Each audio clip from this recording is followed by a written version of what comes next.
And if our whole how we are doing mentally is connected to our kids and how they're doing, if it's that external locus where all of these other people can decide how our day went for us, that is such a dangerous space to live in.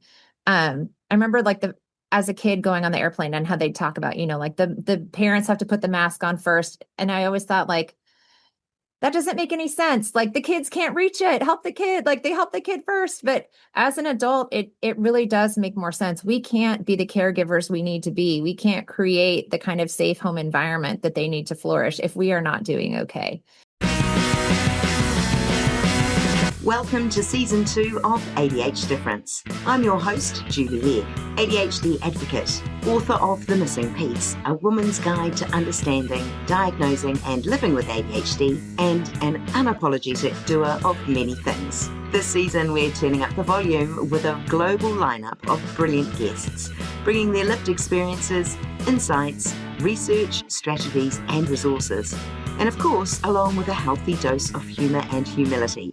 Whether you're neurodivergent yourself or just curious, there's something here for every curious brain. Let's dive in. Today, I'm joined by Tiara Brumberg, certified ADHD coach, entrepreneur, founder of The Middle Coaching, and mum to 3 kids with ADHD. She's also married to a man with ADHD, which means she understands the messy middle side of life, both professionally and personally. Tiara helps families navigate the real life chaos where executive functioning meets emotional dysregulation, where routines fall apart and everyone's nervous system is on edge. This is a conversation about self-compassion in the trenches, how to raise kids with ADHD without losing yourself in the process. Welcome to the show today, Tiara. Thank you so much for having me. Right. Look, you're a certified ADHD coach and a business owner and a wife to a man with ADHD and a mum to 3 kids with ADHD. And that's a lot of executive functioning in one household, right? So Yes. before we talk about tools, can you take us on your own journey, what it really looks like to navigate ADHD, not just professionally, but inside your home? Absolutely. And I'll even add to that, I also have ADHD. There you And go. I know, not to brag, but when I was diagnosed, he was like, you need 5 out of 9 of the criteria to qualify as an ADHD diagnosis. And you have 9 out of 9 for both. So I have like super ADHD. Congratulations. That's wonderful. you. Great. Thank you. I said this tracks. I don't do anything halfway. So I think that's all part of that. Perfect. But yes, it has just been so interesting. I think it's interesting also being a person with ADHD. We have a natural inclination to hyperfixate and kind of go down these rabbit holes. So it's fun when you have that about ADHD and you have ADHD. It really is fun how it just is never ending and it's always evolving. And I feel like it has really created a layer of grace and understanding that we operate from as a family. I think there's something about the diagnosis of ADHD where before that, when people struggled with meeting expectations in our home, like kids not doing what they're supposed to do or getting upset or acting out or talking back. I'm from Birmingham, Alabama. I'm not from here originally, but that's where I live now. And my husband grew up in the South. So there's such a big piece as a parent of disrespect. And my kids are choosing these behaviors because they're not scared of me like they should be. And there was something about the ADHD diagnosis that just finally opened our eyes to, what if this isn't a choice? What if in their mind, what if in all of our minds, we are all waking up every day hoping that we are loved, that we are impressive, that we are kind, that we are smart, that we are capable, that we are everybody's favorite person.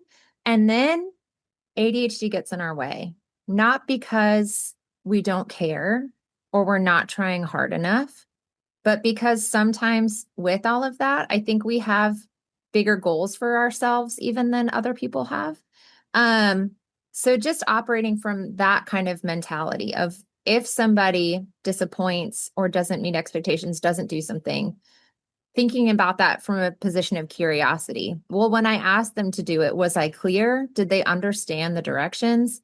What kind of day did they have before that happened? I feel like that's been so huge for my family and led to me wanting to open this business where I could have help other families have those kinds of conversations so that you all feel like you're on the same team. Definitely. And may I ask, Yes. the order of events of who was diagnosed first? Because Ugh. sometimes the children's diagnosis sort of instigate assessment for the parents, but everyone's different. So I'd love to hear your journey. Absolutely. So, my son and daughter, my son was first. He's now 12. He was diagnosed when he was 10. And, our system, the way they do things here is they start with those Vanderbilt assessments. So I did Vanderbilts for my son and my older daughter, who's now in high school, but at the time was in middle school. My daughter is a type A, inattentive ADHD who has anxiety and is a perfectionist. So her Vanderbilts looked like no problem, no ADHD here. My son's, because he's a boy and has more of that impulsivity, he was the first to get flagged, which then also I will say part of that was I'm also an occupational therapy assistant. I'd been working for 4 years in a pediatric facility with kids who have learning challenges, specifically dyslexia, dyscalculia, and primarily we have kids who have ADHD. So I was doing continuing education in ADHD for my occupational therapy practice. And that journey is what helped me kind of start viewing my kids' behaviors differently to even look at those Vanderbilts and start getting curious. So once they got diagnosed, my husband has always kind of joked that he had ADHD. But we were like, let's go ahead and find out for sure. And I think that did help him a lot. I have a friend who's a neuropsychologist who was here in Alabama doing a rotation. And I remember meeting with her, telling her about my continuing ed and ADHD and my family getting diagnosed. And she was like, so when are you getting tested? And I remember being like, what do you mean? Like, I don't do what they do. I don't struggle like I'm an overperforming type A firstborn girl who's all done all the things, loves, has a million coping strategies. So, I really was in denial for a long time, about having ADHD. And then the first time I went to get tested and kind of my doctor had me fill out a 1-page paper back and front. And he was like, you don't have ADHD. It's a little bit borderline. I think you're just stressed out or it's hormones. And I remember being disappointed and relieved. I felt like at least I'd checked it off. I'd humored everybody. I'd gotten it done. But then the deeper and deeper I got down this path and the more families I talked to, I think the reason I connect with my clients so much, it's like I connect with them because I'm one of them. So I finally went and got actual like real, and then that's when they were like super ADHD. So yeah, that was kind of how things progressed. That's really interesting. And you talked about, initially they went, oh, no, I don't think it's ADHD, stress, anxiety, etc. But as you had said, you're an A type insofar as you're super organized, you high achiever, um, you have created your own coping mechanisms. So you present as not a problematic adult. You know what I Right. mean? And so, yet that's after years of strategy, and it's all because of your underlying ADHD that you've put these processes in place. So no, that's a very familiar thing. So, Yeah. oh, well done. I'm so glad that you've got to the bottom of it. And earlier you talked about grace, bringing grace into the family home, knowing everybody thinks differently and uh, not judging them necessarily on their behaviour, but digging a bit deeper. So I think that's marvellous, Yara. Thank you so much. You call your practice the middle coaching and the messy middle, where executive functioning challenges meets real life chaos. So, what does that messy middle actually look like in a household full of ADHD? Oh, it's a little bit like a party. I always tell people when we walk our dogs, it looks like there's a parade going by. So it's definitely fun, but there is that, with ADHD, we know there's a lot of sensory stimulation required in order to keep our brains going. So it is kind of navigating that balance between keeping everybody busy and engaged enough so that we are productive and keeping up with routines, but not so much that we're burned out. Because we know if there's not enough stimulation, that's where, especially with my kids, like you see some of those behaviors, picking on each other and starting fights and doing things that might get them in trouble because they're not stimulated enough. So for each kid, the tools that they have are so different. In our house, the messiness also looks like four people humming and singing different songs. And I'm standing in the middle of them because I don't do that, but I have my own things I do. But I'm in a house of singers. So we're eating dinner and none of them notices that each of them is humming or singing. So it's fun. Wow. It's a good time. I think it helps just also knowing what I do and why they're doing that. It is funny, from time to time they're like, stop. They'll get annoyed with each other for singing, not noticing that they stopped singing to tell the other person to stop singing. So I think having a sense of humor about all of it really helps a lot. Sometimes we know with ADHD, there's going to be some of that high energy, and high energy sometimes can look like anger, frustration, or it can look like happiness and giddiness and silliness. And so we try to keep things as light as possible and tend to go more that way. And that has really helped our family in terms of curbing and controlling some of that energy. That's amazing. Well done, well done. I love the picture though of a parade going by or a party. That's a lot of energy swirling around at any one Yeah. time. It's marvelous. But Yes. so many ADHD mums feel like they're holding it together for everyone else while quietly unraveling themselves, I guess. And you speak a lot about self compassion and remembering who you are outside of your business and family responsibilities. Why is that especially hard for ADHD mums? I think there's a lot that rolls into that.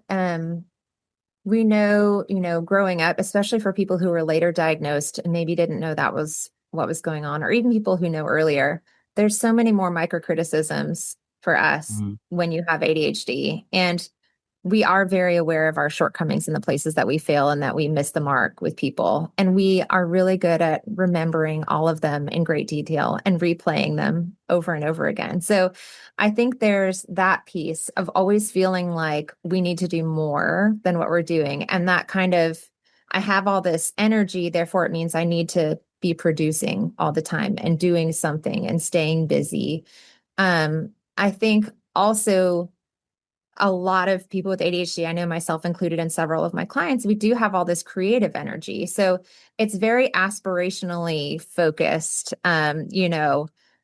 doing all these things for people. It's you want to have that Facebook page or the Christmas card or the birthday post or the party that looks like it's straight from Pinterest or a magazine. We want to be able to do all those things for our kids because we feel like we need to look like how the world wants us to look. And I think that is the thing that's put out that moms see most are all of these beautifully curated moments. And it can feel, I know for myself, as a person who's, lived with ADHD my whole life, it has often felt like I'm kind of an alien observer trying to watch what everybody else is doing so that I can figure out what I'm supposed to be doing. So when I see everybody else doing those things, it feels like I'm supposed to be doing those things too. And that's what success looks like. So, and because we don't do things halfway, we get hyperfixating and maybe we don't sleep because we stay up doing these things all night long, just so we can take that one picture so that we hope that that means that we're doing it right. Um, so I think that can be a big piece of it. I love your analogy about the alien observing. I've written a book called The Missing Piece, and that was literally the opening line as a child. I just remember observing everything around me, soaking it all in, working out, trying to piece everything together, trying to work out who was saying what and where and how that related to me and how perhaps I should respond back. And that really Yeah. hadn't changed at all since childhood. So no, I love that. Thank you. Yeah. And I Um, think, sorry, I think one more thing too is I think that does tend to, because we're observing and we're trying to find, we're fantastic pattern recognizers. And I think we especially are looking for those with our kids. And I think in order to control our own regulation, we try to anticipate needs as much as possible. And that can, I think, lead to a lot of spinning out and trying to control the environment and our kids' interactions because we're trying to also control ourselves and us getting overstimulated. And that can lead to overperforming for us and under expecting from our family members. And I think that's also a piece of it, but yeah. mm, there's a lot of outgoing energy when you talk about, with the ADHD for ourselves, let alone trying to be the conductor in an ADHD orchestra that Yeah. is the family home. That's a lot of energy. Yeah. So a lot of time out, I guess, is required even for us parents. So, Yes. talking of time out, what does self compassion actually look like when you're in the heart of it, in the trenches? Not just in theory, but on a crazy afternoon when everybody is dysregulated as much as you are. Yeah. Um, and that I love that. I love that question. So being completely vulnerable and open, I had a moment last week where we were about to head to a basketball game. My kids were finishing up dinner. Um, Several of them had questions for me. And I just remember walking into the kitchen and it was almost one of those like you're not in your body and you're watching the stuff swirling around you. And I just said, guys, I love you. I just need everybody to just stop for just a minute. Like I feel like I'm on the edge of shutting down. So I need to I don't think I can leave this room.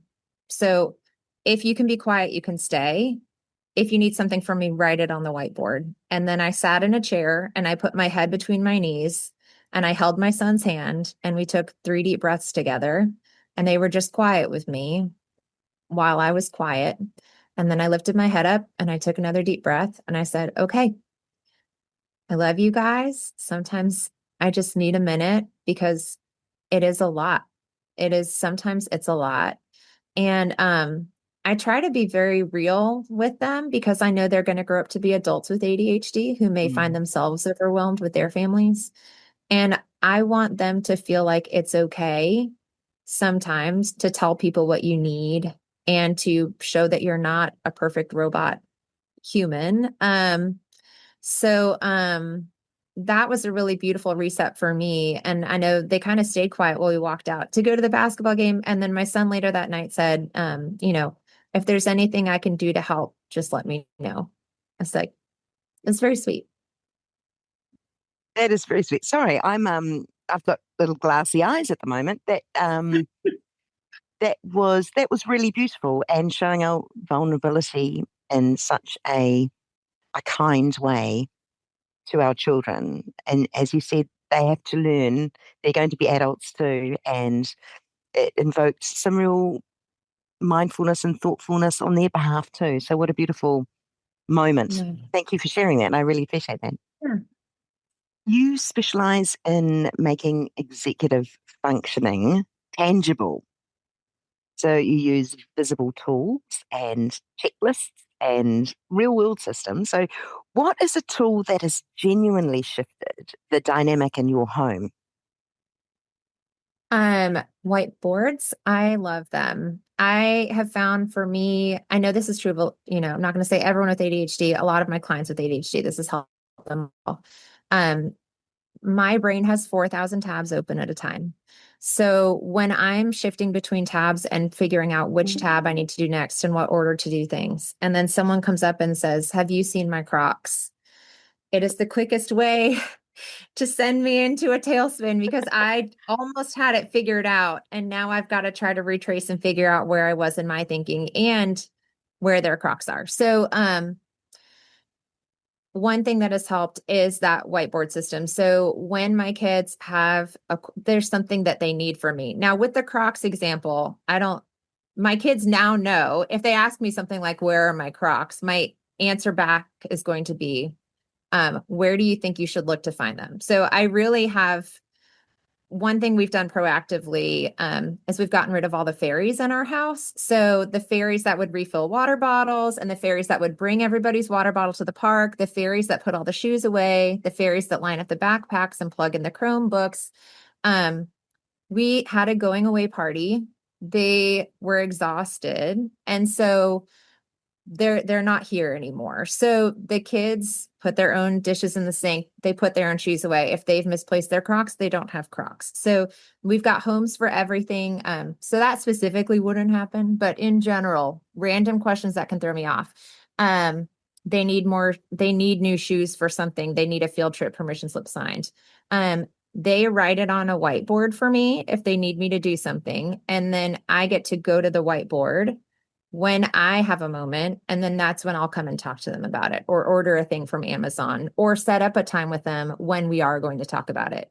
So that way because they've got that impulsivity too. They're worried they're going to forget. So they're going to ask me 50 times to do a thing because they can't remember if they've asked or not or what my answer was. So making things visual, especially with that, so that I have found if I'm able to stay calm and regulated and not be surprised by specific times of day, if I can manage that for me, our house just flows much better. When there's somebody who's consistently calm, not always, but as much as I can be, that has been the thing that's anchored us a lot. It is fabulous. I love the 4,000 tabs open, and I can completely relate to that. And often we hear things. We hear things like "Can you please?" and the instant response is "Yep, we did say yes, I heard you." But actually, the odds of us remembering that Right. not so high. So fair enough. But you said yes. I go, oh, did I? Oh, well, I did, but I was right in the middle of Yeah. my 317th tab at that time. Right. Um, Right. so yeah, the whiteboard, what a simple thing. Actually, just thinking about that, I had a huge blackboard in my kitchen when the kids were growing up. And in a way, I didn't know I had ADHD at the time, but it kind of worked in a similar fashion. Well done. Very good. So, what about the mum who feels overwhelmed by mornings, which are pretty crazy, or the after school, or right in the middle of when everybody's energy just explodes and there's maybe an emotional blow up? Where would you suggest she begins? Yeah. I think for the kids, kind of having those, a lot of times what I'll do with clients is work on what are those morning expectations? What are those afternoon expectations? What are those bedtime expectations? And kind of creating visual checklists a lot of times for their kids so that the mom doesn't have to be the one did you brush your teeth? Did you put out your outfit for tomorrow? A lot of times kids become reliant on those cues. They know what they're supposed to do, but because they're boring or non-preferred tasks, they're not going to do them until they have to do them. And they don't have to do them until mom remembers to ask them to do them. So part of that piece is just proactively coming up with something. So we're downloading that from mom's brain and we're saying, here is your brain that you can use. Here's your programming. So when kids are getting ready for school and it's 10 minutes till, I'll have them set an alarm, be like, have you completed your checklist? Or show me your 5 is something we've done. And they say, here's my water bottle, here's my Chromebook, here's my whatever the things are that they need. We try to keep it to one hand. So that's a piece of it is offloading those and having those kids' responsibility. And that's the expected behavior in order to earn the kinds of things that they probably already have access to a lot of the times. I think the other piece is helping moms be aware of when are you most triggered what times of days most trigger you, and what could you do proactively to get yourself in a space where you're not surprised by that. So if mornings are always hard and you know that you have trouble waking up, it can be difficult sometimes with ADHD. We're like, today will be different. Today they're going to do all their checklists. And then when something goes wrong, we're surprised again, and then that's activating. So some of that I think is just acceptance of and having kind of those like mantras or scripts that you can say to yourself of like, this is dysregulation, not disrespect. I can pause, I can breathe, I can try again. The morning might be tough, but I can control myself. Something that you can say to yourself before it all gets started so that you are hoping for the best, but also being aware of I need to remain flexible so that I don't get activated by my kids, because this is not surprising. Mornings are always hard. So how do we build that in, and how do we, and if possible, make that as light as we can? So yeah. Great advice. Thank you. Now, with a household of ADHDers, um, if we think about shame and power struggles, Mm-hmm. goodness, how do you switch that to something that looks more like collaboration and understanding? I think a lot of that is communication with the kids. A lot of the clients that I work with, they come to me because the kids feel like they're being nagged all the time, and the parents are exhausted because they feel like the kids aren't listening to them. So, trying to come up with systems that, especially for me in my business with coaching, I'm working with the kids. So they're coming up with, what do you think would work for you to help you remember to make your bed each day? Um, because you need to make your bed in order to earn hanging out with your friend after school. So if that's important to you, what do you think you could do? And then also, how are you going to let mom and dad know if you don't want to be cued? How are you going to let them know you've done it so that they don't have to come nag you? So is that taking a picture of your room showing your made bed? Is that before you leave for school, you have an alarm set that says, tell mom your bed is made? What could that look like to give the kids the control back and teach some of that independence and self-responsibility to help alleviate some of that strain where it feels like, well, I'm reminding you because you need reminding. And the kids feel like, well, you're reminding me is what's making me do it. So again, trying to be proactive and just look at sometimes also, what is the ultimate goal here? I've had clients who, they're like, we want to do coaching because our son won't take a shower at 7 o'clock every night and we need him to take a shower. Okay. What's so magical about 7 p.m. showers? Like, maybe let's talk about this. Well, that's what I've always done. And in my family, we always grew up taking showers at 7 p.m. Okay, well, have you asked him why, like what his plan would be for showers? Well, he wants to take one right before bed because he likes the way his body feels in the sheets when he goes right from the shower to bed. Okay, so is the more important thing that it happens at 7 p.m. or that he gets it done at nighttime?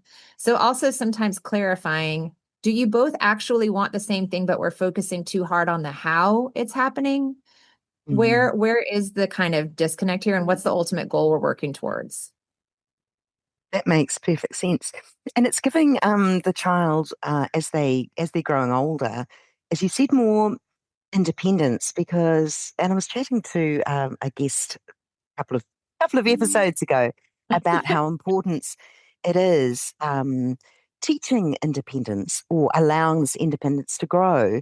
So when that young adult leaves home, they are equipped and they're not so reliant on mum and dad to do everything for them. So a little baby steps or child steps or whatever it takes, just to to be self responsible and also have that sense of self worth too. It all builds together. Many neurodivergent mums lose touch of who they are outside of being a mum. I can relate to that when all your energy is it's either in with the kids or in with work, and there's really not much of self left after a busy day. How do you personally stay connected with yourself? Yeah, man, that's so important for everybody, but I think especially for people with ADHD. I think I talk a lot with clients about that locus of control. Do we have an external or an internal locus of control?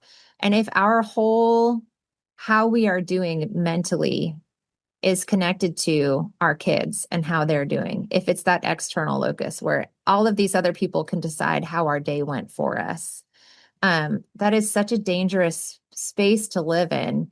I remember as a kid going on the airplane and how they talk about, like the parents have to put the mask on first. And I always thought like, that doesn't make any sense. Like the kids can't reach it. Help the kid. Like they help the kid first. But as an adult, it really does make more sense. We can't be the caregivers we need to be. We can't create the kind of safe home environment that they need to flourish if we are not doing okay.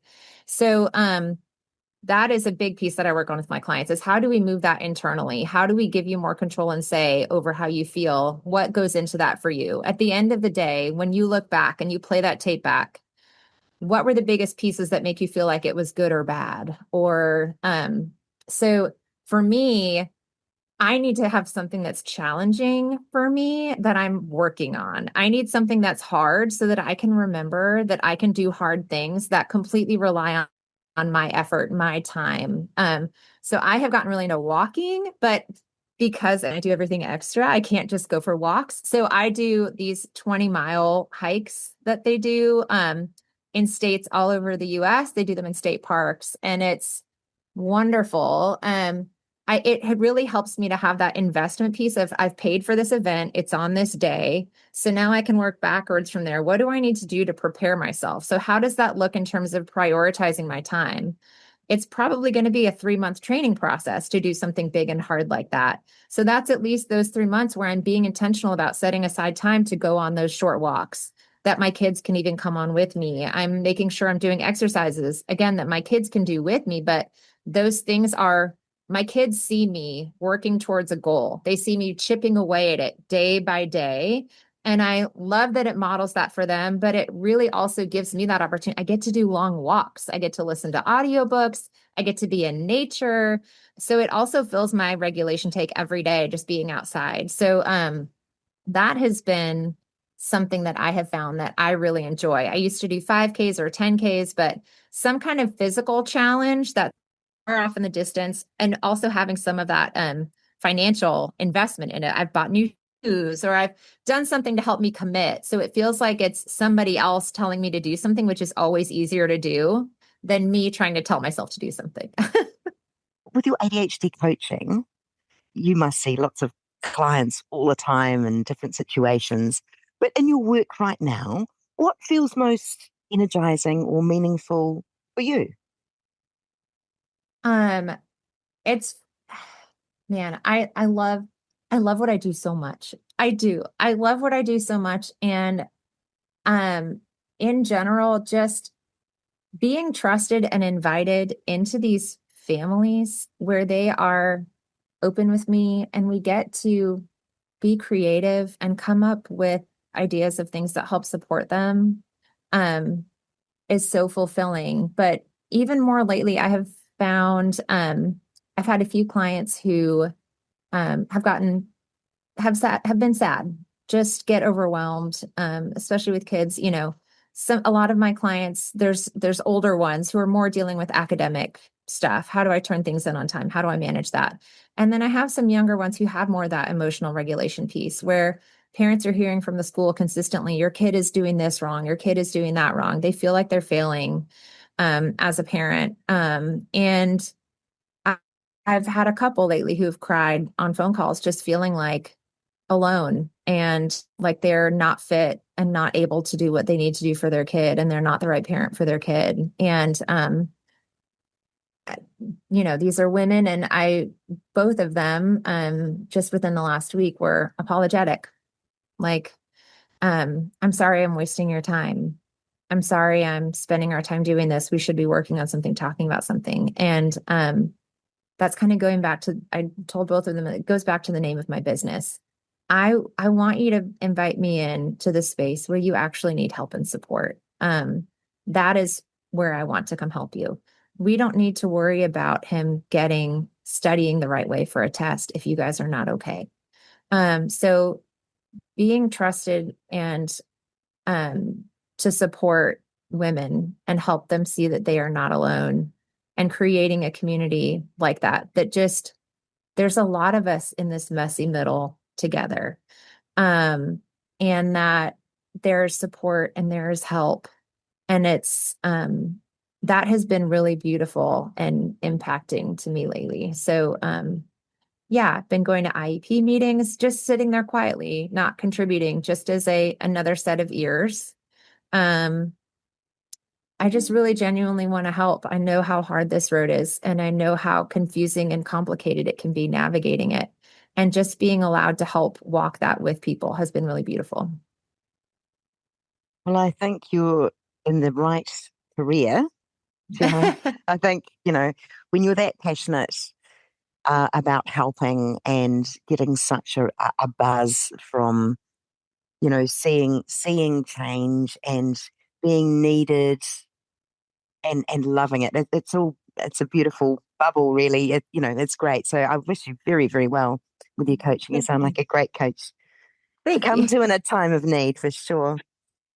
Finally, for you, for the mum listening who feels exhausted and overstimulated, a little like the clients that you just spoke about, and if they're quietly wondering if what they're doing is enough, what would you like them to hear today?